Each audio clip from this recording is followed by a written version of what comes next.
তো যে কোনো জিনিসের জন্য যদি আপনি শপথ গ্রহণ করেন এবং সেই শপথ যদি পূরণ না করেন তাহলে তার কাফারা দিতে হবে। তার কাফারা কি?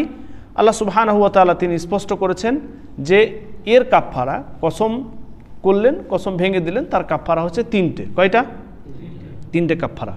এই তিনটের মধ্যে যে কোনো একটা বাছাই করতে পারবেন, তিনটের মধ্যে যে কোনো একটা বাছাই করে আপনি দিতে পারবেন, যেটা আপনার সুবিধা হবে সেটা আপনি করতে পারবেন।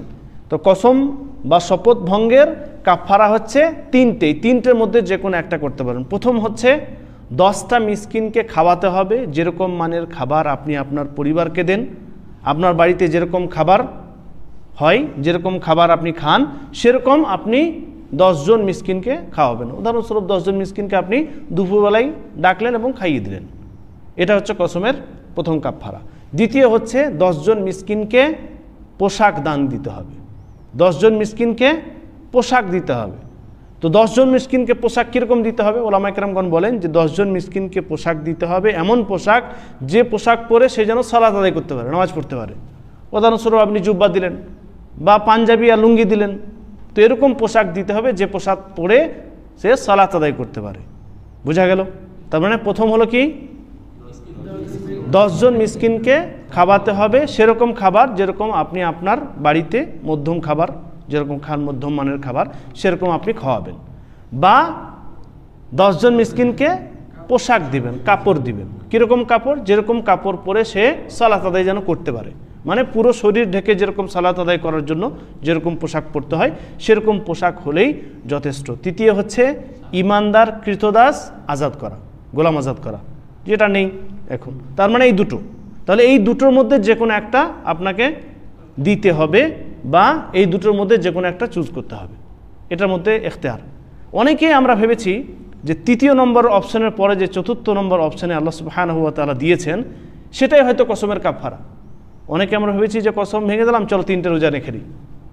3টে রোজা রাখা এটা হচ্ছে এই 3টের মধ্যে কোনো একটা যদি আপনি করতে না পারেন, সমর্থ না থাকে, ক্ষমতা না থাকে, তাহলে ধরেন উদাহরণস্বরূপ আপনার কাছে টাকা পয়সা আছে, ভালো মানের টাকা পয়সা আছে, সবই আছে, আপনি 10 জন মানুষকে খাওয়াতে পারবেন সেরকম সামর্থ্য আছে, তা সত্ত্বেও আপনি 3টে রোজা রাখলেন।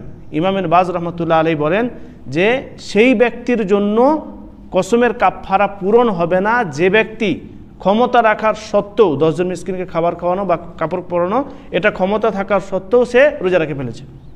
কাফারা এরকমভাবে আদায় করেছে, ক্ষমতা আছে, 10 জন মিসকিনকে খাওয়াতে পারবে বা 10 জন মিসকিনকে কাপড় দিতে পারবে, তার সত্ত্বেও সে 3টে রোজা রেখে নিয়েছে, তাহলে সেই ব্যক্তির কাফারা আদায় হবে না।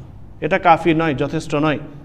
তো এই 3টের মধ্যে কোনো একটা যদি না পারেন তাহলে আল্লাহ সুবহানাহু ওয়া তাআলা তিনি স্পষ্ট করেছেন ফামান লাম ইয়াজিদ ফাসিয়ামু সালাসাতি আইয়াম, যে ব্যক্তি এই 3টের মধ্য থেকে কোনো একটাও পারবে না, ক্ষমতা নেই, তাহলে সে ব্যক্তি 3টি লাগাতার রোজা রাখবে।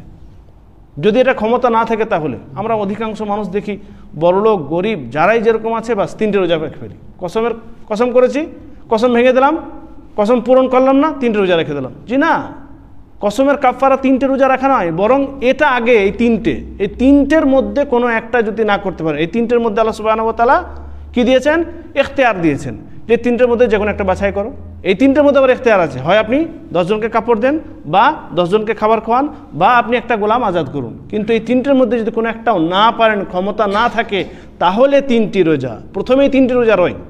এটা আমরা ভুল বুঝেছি আয়াতে।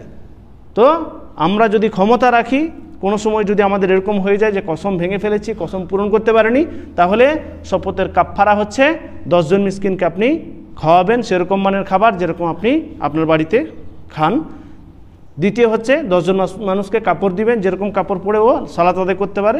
তৃতীয় হচ্ছে গোলাম আজাদ করা। এই 3টির মধ্যে কোনো একটা যদি না পারেন, ক্ষমতা না থাকে, তাহলে লাগাতার আপনাকে 3টি রোজা রাখতে হবে। অনেকে আবার আছে একটা রোজা রাখলো, তারপর আবার 2 দিন 3 দিন আবার একটা রাখলো। জি না, এরকম করে হবে না, 3টি রোজা লাগাতার রাখতে হবে।